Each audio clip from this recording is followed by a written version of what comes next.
আসসালামু আলাইকুম, স্বাগত জানাচ্ছি চ্যানেল আই সংবাদে। সংবাদ কক্ষে আপনাদের সাথে আছি আমি প্রিয়াঙ্কা। বিস্তারিত সংবাদের শুরুতেই জানিয়ে দিচ্ছি ফ্রেশ প্রিমিয়াম টি সংবাদ শিরোনাম। ডক্টর মোহাম্মদ ইউনূসের বিরুদ্ধে কর ফাঁকি মামলায় জারি করা রুলের শুনানি শুরু, পরবর্তী শুনানি 16 জুলাই।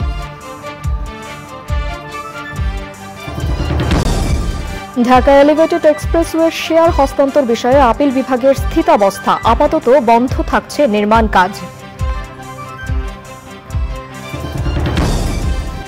গাজায় ইসরায়েলি বাহিনীর সাথে ফিলিস্তিনি যোদ্ধাদের লড়াই, যুদ্ধ পরবর্তী পরিকল্পনা নিয়ে নিজ প্রতিরক্ষা মন্ত্রীর প্রশ্নের মুখে নেতানিয়াহু।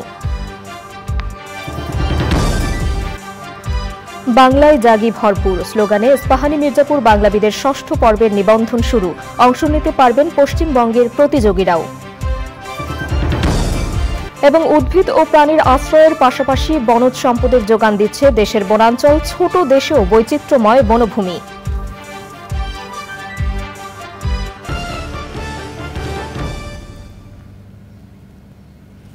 সংবাদ শিরোনামগুলো জানাচ্ছিলাম। এখনকার সংবাদ আয়োজন একই সঙ্গে চ্যানেল আই এর ইউটিউব চ্যানেলে এবং চ্যানেল আই এর ওটিটি প্ল্যাটফর্ম আই স্ক্রিনে লাইভ স্ট্রিম হচ্ছে। যাচ্ছে বিস্তারিত সংবাদে। হাইকোর্টে ডক্টর মোহাম্মদ ইউনূসের গ্রামীণ কল্যাণের ৬৬৬ কোটি টাকা কর ফাঁকির মামলায় জারি করা রুলের শুনানি শুরু হয়েছে। প্রথম দিনের শুনানি শেষে পরবর্তী শুনানির দিন 16 জুলাই ঠিক করেছেন আদালত। এর আগে প্রধান বিচারপতির নেতৃত্বে বেঞ্চ এ মামলা 3 মাসের মধ্যে নিষ্পত্তি করতে হাইকোর্টকে নির্দেশ দিয়েছিলেন।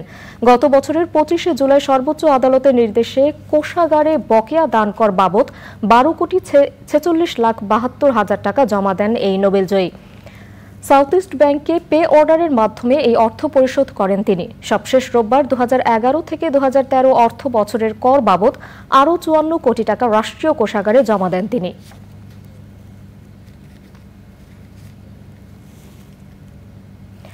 আগামী অর্থ বছরের জন্য 2,65,000 কোটি টাকা ব্যয় ধরে বার্ষিক উন্নয়ন কর্মসূচি এডিপি অনুমোদন করেছে জাতীয় অর্থনৈতিক পরিষদের সভা এনএসি।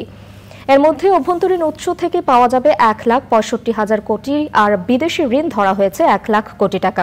প্রধানমন্ত্রী শেখ হাসিনার সভাপতিত্বে পরিকল্পনা মন্ত্রণালয়ের সম্মেলন কক্ষে এই বৈঠক হয়। 1321টি প্রকল্পের মধ্যে বড় 10 প্রকল্পে বরাদ্দ রাখা হয়েছে 52,000 কোটি টাকা। চলতি অর্থ বছরে এডিপিতে বরাদ্দ আছে 2,63,000 কোটি টাকা। অর্থনীতি সংকট মাথায় রেখে সরকার ব্যয় করার ক্ষেত্রে সাবধানী থেকেছে। উন্নয়ন ব্যয় বাড়ছে মাত্র 2,000 কোটি টাকা, তবে বাজেটের আকার কমিয়ে শেষ পর্যন্ত সংশোধিত এডিপির আকার করা হয় 2,45,000 কোটি। অবশ্য বছর শেষ বোঝা যাবে কাটছাট করা এডিপির কতটা আদতে বাস্তবায়ন হলো। এডিপিতে বরাদ্দ বিশ্লেষণ করে দেখা যাচ্ছে পরিবহন ও যোগাযোগ খাতে সবচেয়ে বেশি বরাদ্দ দেয়া হয়েছে 70,687 কোটি টাকা। এরপরই আছে বিদ্যুৎ ও জ্বালানি খাত। ঢাকা এলিভেটেড এক্সপ্রেসওয়ের মালিকানায় থাইল্যান্ড ভিত্তিক ঠিকাদারি প্রতিষ্ঠান ইতালিয়ান থাই এর শেয়ার চীনের সিনো হাইড্রো কর্পোরেশন লিমিটেডের কাছে হস্তান্তর করার উপর স্থিতাবস্থা জারি করেছেন আপিল বিভাগ। প্রধান বিচারপতির নেতৃত্বে 8 বিচারপতির বেঞ্চ ওই আদেশ দেন। চীনা কোম্পানির আইনজীবী মেহেদি হাসান চৌধুরী জানান, আদেশের ফলে আপাতত ঢাকা এলিভেটেড এক্সপ্রেসওয়ের নির্মাণ কাজ বন্ধ থাকবে, কারণ চীনা ব্যাংক জানিয়েছে শেয়ার হস্তান্তর না হলে এই প্রকল্পে টাকা দেবে না তারা। এর মধ্যে হাইকোর্টের রায় প্রকাশ হলে 2 সপ্তাহ পর আবারও শুনানি হবে আপিল বিভাগে। এর আগে হাইকোর্টে চীনা কোম্পানির কাছে থাই কোম্পানির শেয়ার হস্তান্তর করতে হবে বলে রায় দেন। এর বিরুদ্ধে থাই কোম্পানি আবেদন করলে ওই আদেশ দেয়া হয়।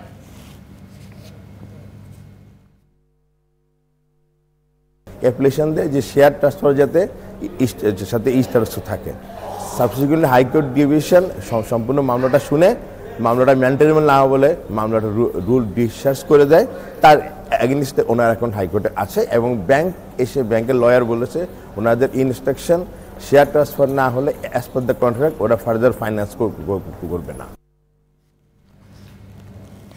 গাজার উত্তরাঞ্চলে হামাস সহ স্বাধীনতাকামী বিভিন্ন সশস্ত্র গোষ্ঠীর সঙ্গে ইসরায়েলি বাহিনীর তীব্র লড়াই চলছে। যুদ্ধ পরবর্তী গাজাকে নিয়ে ইসরায়েলের প্রধানমন্ত্রী বেনিয়ামিন নেতানিয়াহুর অস্পষ্ট পরিকল্পনাকে চ্যালেঞ্জ করেছেন প্রতিরক্ষা মন্ত্রী যোয়াভ গালান্ট। ইসরায়েলের হামলায় এখন পর্যন্ত 35,233 জন নিহত হয়েছেন, আহত হয়েছেন 79,000-এর বেশি। বিস্তারিত মাহফুজুল হাসানের রিপোর্টে। নতুন করে গাজার উত্তরাঞ্চলে ইসরায়েলের হামলার পর থেকেই হামাস সহ স্বাধীনতাকামী ফিলিস্তিনি সশস্ত্র গোষ্ঠীগুলোর সঙ্গে ইসরায়েলি বাহিনীর তীব্র লড়াই চলছে। ফিলিস্তিনি গোষ্ঠীগুলো রকেট এবং উন্নত বিস্ফোরক ডিভাইস দিয়ে অতর্কিত আক্রমণ চালাচ্ছে।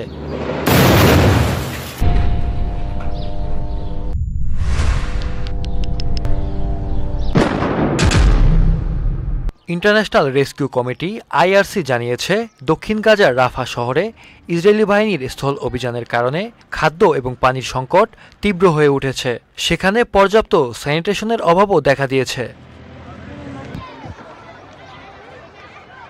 যুদ্ধ পরবর্তী গাজা নিয়ে প্রধানমন্ত্রী বেনিয়ামিন নেতানিয়াহুর অস্পষ্ট পরিকল্পনার সমালোচনা করেছেন প্রতিরক্ষামন্ত্রী ইয়োভ গ্যালান্ট।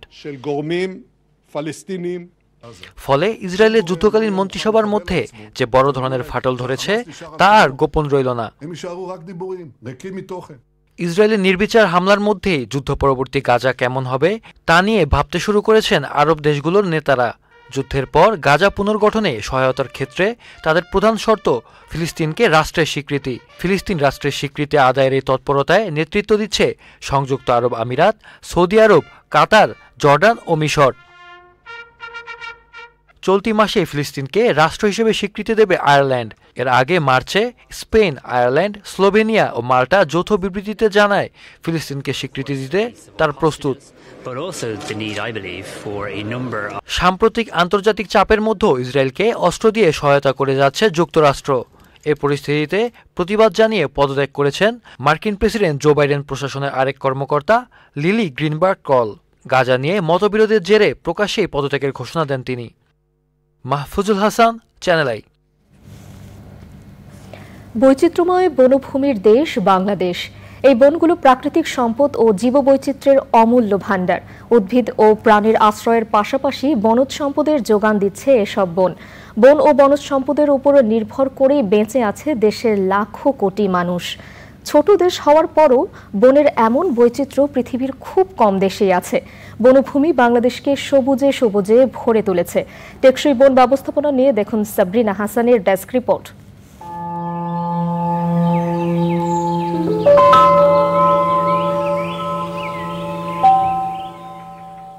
পরিবেশের ভারসাম্য রক্ষায় বন গুরুত্বপূর্ণ ভূমিকা পালন করে। পাশাপাশি বিভিন্ন প্রজাতির উদ্ভিদ, বন্যপ্রাণী ও কীটপতঙ্গের প্রধান আশ্রয়স্থল এসব বন। বেঁচে থাকার জন্য বিশুদ্ধ অক্সিজেনের মূল যোগানো আসে বন থেকে। প্রাকৃতিক বন নিরবিচ্ছিন্নভাবে আমাদের বিভিন্ন সেবা দিচ্ছে। এছাড়াও দেশের একটি বড় জনগোষ্ঠী বনের উপর নির্ভরশীল।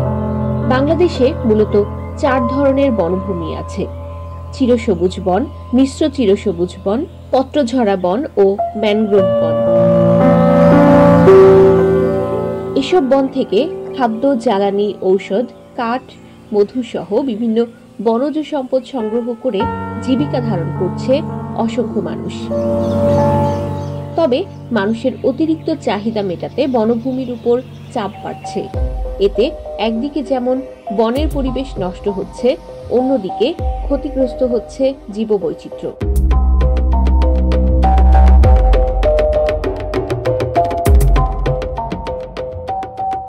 তাই বন ও বনজ সম্পদ সংরক্ষণে টেকসই বন ব্যবস্থাপনায় গুরুত্ব দেওয়া হচ্ছে।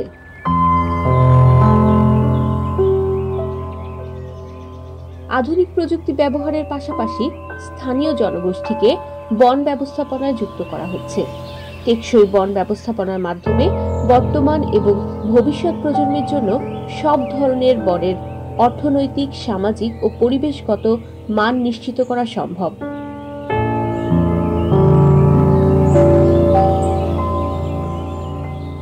টেকসই বন ব্যবস্থাপনার মাধ্যমে দেশের সামগ্রিক পরিবেশ যেমন ভালো থাকবে, তেমনি বিপুল জনগোষ্ঠীর জন্য নিশ্চিত হবে নিরাপদ ভবিষ্যৎ।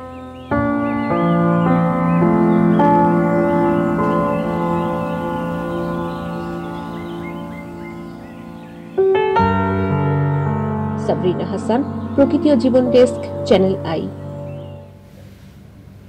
টেকসই বন ব্যবস্থাপনা নিয়ে পর্ব দেখবেন আজ রাত 10টা 15 প্রকৃতি ও জীবন অনুষ্ঠানে। দর্শক, এবারে বিরতি।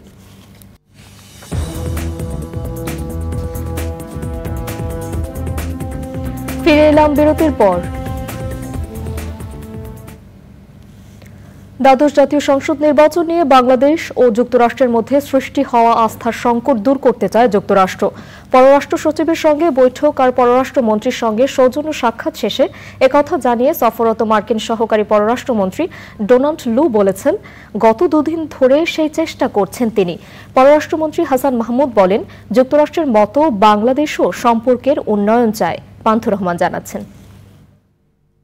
ঢাকা সফরের এ যাত্রায় যুক্তরাষ্ট্রের সহকারী পররাষ্ট্রমন্ত্রী ডোনাল্ড লু আগের দুবারের মতো রাজনীতি কিংবা মানবাধিকার ইস্যুতেই সীমাবদ্ধ থাকলেন না, বরং তার কণ্ঠে সম্পর্ক উন্নয়নের সুর।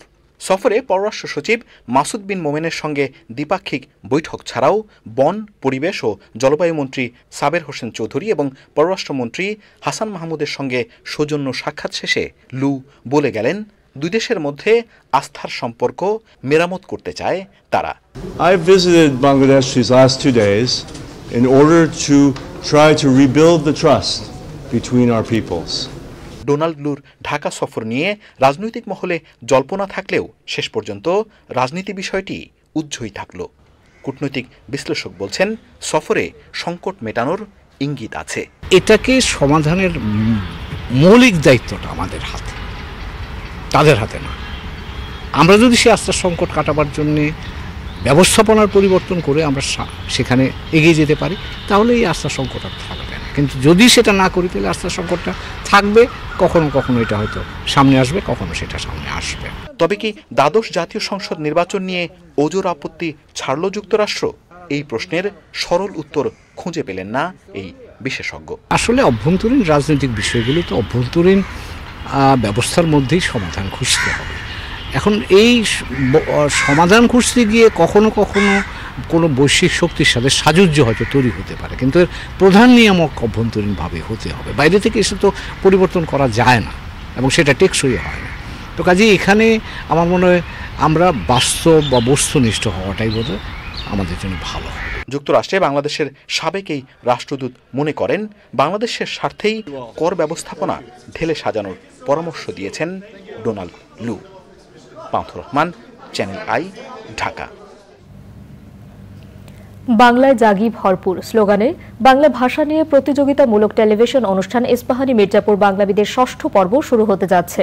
বৃহস্পতিবার দুপুরে চ্যানেল আই কার্যালয়ে সংবাদ সম্মেলনে আয়োজকরা জানান, এবার ভারতের পশ্চিমবঙ্গের প্রতিযোগীরাও এই আয়োজনে অংশ নিতে পারবে। অনুষ্ঠানের পৃষ্ঠপোষক, আয়োজক ও বিচারকরা সে সময় ছিলেন। লায়লা নওশিনের রিপোর্ট। সারা দেশ থেকে খুঁজে খুঁজে দেশ সেরা বাংলাবিদদের নিয়ে 2017 সাল থেকে ইস্পাহানি মির্জাপুর বাংলাবিদ আয়োজন করে আসছে চ্যানেল আই। এবার হতে যাচ্ছে জনপ্রিয় এ প্রতিযোগিতার ৬ষ্ঠ আসর। চ্যানেল আই ছাদ বারান্দায় হয়ে গেল এবারের আয়োজন ঘিরে সংবাদ সম্মেলন। এতে ছিলেন চ্যানেল আই এর পরিচালক ও বার্তা প্রধান, কৃষি উন্নয়ন ও গণমাধ্যম ব্যক্তিত্ব শাইখ সিরাজ, ইস্পাহানি গ্রুপের পরিচালক জাহিদা ইস্পাহানি ও ইমাদ ইস্পাহানি সহ আমন্ত্রিত অতিথিরা। বরাবরই বাংলা চর্চা করে, বাংলা খুবই ভালো।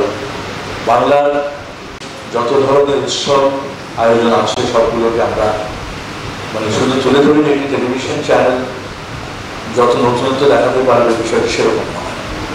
তুলে ধরি আমরা মনে প্রাণ, আমরা বাংলাকে আমাদের অস্তিত্বের সাথে ভালো। সে কারণে চ্যানেল আই এবং ইস্পাহানি মির্জাপুর এই যে একটা বন্ধন তৈরি করেছে, যেটা এখনো পর্যন্ত চলছে, আগামীতে আরো বহুদিন চলবে। এবারই প্রথম দেশের গণ্ডি পেরিয়ে ভারতের পশ্চিমবঙ্গের প্রতিযোগীরাও বাংলাবিদ অনুষ্ঠানে অংশ নিতে পারবেন। ভারতের পশ্চিমবঙ্গে ইস্পাহানি মির্জাপুর বাংলাবিদের একটি বাছাই পর্ব আয়োজন করে সেখান থেকেও এবার প্রতিযোগী আমাদের দেশের প্রতিযোগীদের সাথে প্রতিযোগিতা করার জন্য এখানে আসবে। এপার বাংলা ওপার বাংলার সেরা বাংলা ভাষাভাষীদের নিয়ে আমরা নিয়ে আসবো আমাদের একই ছাদের নিচে। আয়োজনটি বাংলা ভাষাকে সমৃদ্ধ করতে গুরুত্বপূর্ণ ভূমিকা রাখবে বলে মনে করেন অতিথি ও বিচারকরা। বাংলা নামক যে ভাষা, তার স্রোতের মধ্যে যে বোধ আছে, সেই বোধের সঙ্গে যে কোনো পৃথিবীর যে কোনো বিষয় যদি যুক্ত হয়, সেটা যদি ভাষাও যুক্ত হয়, সেই ভাষাটি বাংলা ভাষা হয়ে যাচ্ছে। যেমন বাংলা, আমাদের বাংলা ভাষার যে শক্তি, সেই শক্তি সম্পর্কে আমরা জানি, কিন্তু সেটা যে কত শক্তিশালী এটাও আমাদের ছাত্রছাত্রীদের জানা দরকার। দীর্ঘদিন মোগলরা এদেশে রাজত্ব করেছে, পাঠানরা রাজত্ব করেছে, কিন্তু বাংলা অবিচার ভাষার শক্তি নিয়ে দাঁড়িয়ে আছে। চ্যানেল আই এবং আমি অত্যন্ত আনন্দিত যে ইস্পাহানি মিঠাপুর চা সাথে যুক্ত হয়েছেন। আমরা অপরাধ বলি এখনকার ছেলেমেয়েরা পড়াশোনা করে না, ওরা কিছু জানে না, বাংলা ভাষা থেকে ওরা অনেক দূরে। গত কয়েক বছর আমাদেরকে চোখে আঙুল দিয়ে আমাদের বাচ্চারা দেখিয়ে দিয়েছে কথাটা কত ভুল, মিথ্যা। এবার বাংলাবিদ এর বদলে বোধ হয় বিশ্ব বাংলাবিদ এটি হয়ে যাবে, কারণ বাংলা শুধুই আর এই ভূগোলের মধ্যে আটকে নেই, এটিকে আমরা ছড়িয়ে দিয়েছি আসলে বিশ্বময়। বাংলাদেশের টেলিভিশনে যত ধরনের অনুষ্ঠান হয় আমি মনে করি ইস্পাহানি, মির্জাপুর, বাংলাবিদ এইটা সবচেয়ে সুন্দর, সবচেয়ে প্রাণবন্ত, সবচেয়ে অনুপ্রেরণাদায়ী এবং সবচেয়ে জরুরি অনুষ্ঠান। বাংলাবিদে অংশগ্রহণের জন্য রেজিস্ট্রেশন চলছে বৃহস্পতিবার থেকে 30 জুন পর্যন্ত। এবারের আসরে 6ষ্ঠ থেকে 10ম শ্রেণীর শিক্ষার্থীরা অংশ নিতে পারবে। শীর্ষস্থান অর্জনকারী প্রতিযোগী পাবে 10 লাখ টাকার মেধাবৃত্তি এবং দ্বিতীয় স্থান অধিকারী 3 লাখ ও তৃতীয় স্থান অধিকারী পাবে 2 লাখ টাকার মেধাবৃত্তি। অনুষ্ঠানটি পরিচালনা করছেন তাহের শিপন। লাইলা নওশিন, চ্যানেল আই, ঢাকা। রাজধানীর মোহাম্মদপুর বাসস্ট্যান্ড এলাকায় যানজট নিরসনে গণপরিবহনের অস্থায়ী পার্কিং অপসারণ সহ বিভিন্ন পদক্ষেপ নিয়েছে ট্রাফিক পুলিশ। মোহাম্মদপুর বাসস্ট্যান্ড এলাকায় অবৈধ পার্কিং, ফুটপাত দখল ও ভ্রাম্যমাণ হকারদের কারণে প্রায় 22টি শিক্ষা প্রতিষ্ঠানের শিক্ষার্থী ও জনসাধারণ দীর্ঘদিন ধরে দুর্ভোগে ছিলেন। ট্রাফিক তেজগাঁও বিভাগের উপ পুলিশ কমিশনার মোস্তাক আহমেদ জানান, জনদুর্ভোগ কমাতে রাস্তায় অস্থায়ী পার্কিং অপসারণ, বসিলা থেকে মোহাম্মদপুর বাসস্ট্যান্ড পর্যন্ত নন-স্টপ সার্ভিস চালু এবং অবৈধ হকার উচ্ছেদ করে শতভাগ রাস্তা যানবাহন চলাচল উপযোগী করা হয়েছে। যাতে কোনো ধরনের হকার না থাকে তার জন্য আমরা ব্যবস্থা নিয়েছি। আর পাশাপাশি এখানে রিক্সা এবং অন্যান্য গাড়ির জন্য একটা আলাদা লেন, কিছু কিছু রোডকে আমরা ওয়ান ওয়ে করে দিয়েছি, কিছু কিছু রাস্তা যাতে উল্টা না যেতে পারে তার জন্য ব্যবস্থা করে দিয়েছি। এখানে যে মোহাম্মদপুর বাস স্ট্যান্ডে যে সমস্ত বাসগুলো এসে যে আপনারা দাঁড়াতো, আপনারা জানেন মোহাম্মদপুর বাস স্ট্যান্ড একটা বাস স্ট্যান্ড নাম হলেও এখানে বাস স্ট্যান্ডের জন্য কোনো জায়গা নেই, দাঁড়াতো। এই গাড়িগুলোকে আমরা মোহাম্মদপুর বাস স্ট্যান্ড থেকে বসিলা পার করে, যে সব গাড়িগুলো বসিলা পার হয়ে যাওয়ার কথা এগুলোকে বসিলা পার করে আমরা ঘাটারচর পর্যন্ত নিয়ে গিয়েছি। নিউ ইয়র্কে আন্তর্জাতিক বাংলা বইমেলার 33তম আসর বসবে 24শে মে। নিউ ইয়র্কে জ্যামাইকার পারফর্মিং আর্টস সেন্টারে 24 থেকে 27 মে পর্যন্ত 4 দিনের মেলার আয়োজক মুক্তধারা ফাউন্ডেশন। জ্যাকসন হাইটসের মতবিনিময় সভায় বইমেলার বিষয়ে তুলে ধরেন আয়োজকরা। তারা জানান, বাংলাদেশ ও ভারতের পাশাপাশি যুক্তরাষ্ট্রের কমপক্ষে 20টি অঙ্গরাজ্য এবং কানাডা, জার্মানি, যুক্তরাজ্য, অস্ট্রেলিয়া, সুইডেন ও জাপান থেকে 100-রও বেশি লেখক সাহিত্যিক মেলায় অংশ নেবেন। এবারের আয়োজনে আরও থাকবে বিদ্রোহী কবি কাজী নজরুল ইসলামের 125তম জন্মবার্ষিকীর অনুষ্ঠান, বিতর্ক, স্বল্প দৈর্ঘ্য চলচ্চিত্র প্রদর্শন ও সোশ্যাল মিডিয়ায় ভূমিকা নিয়ে থাকছে বিশেষ আলোচনা। বইমেলার 4 দিনই বিভিন্ন পর্বে থাকবে প্রবাসে বেড়ে ওঠা নতুন প্রজন্মকে নিয়ে বিশেষ অনুষ্ঠান।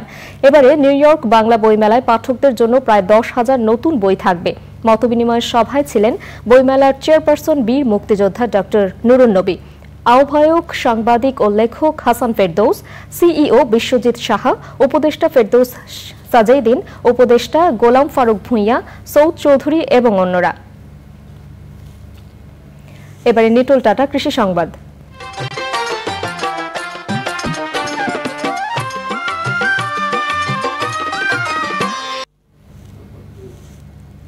মেহেরপুরে কৃষকের ঘরে ধান উঠতে শুরু করলেও বাজার দরে সন্তুষ্ট নয় তারা।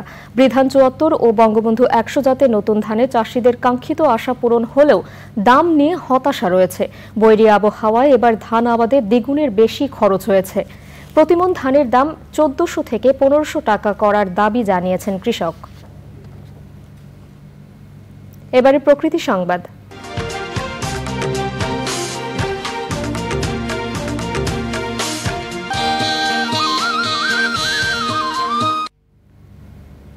তামাকের কারণে দেশে স্বাস্থ্য ঝুঁকি ও মৃত্যু বাড়ছে, তারপরও অতিরিক্ত মুনাফার লোভে গাইবান্ধায় প্রতি বছরই তামাকের চাষ বাড়ছে।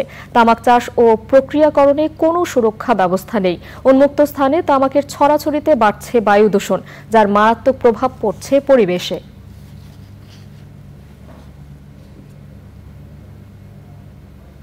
এবারে খেলার খবর।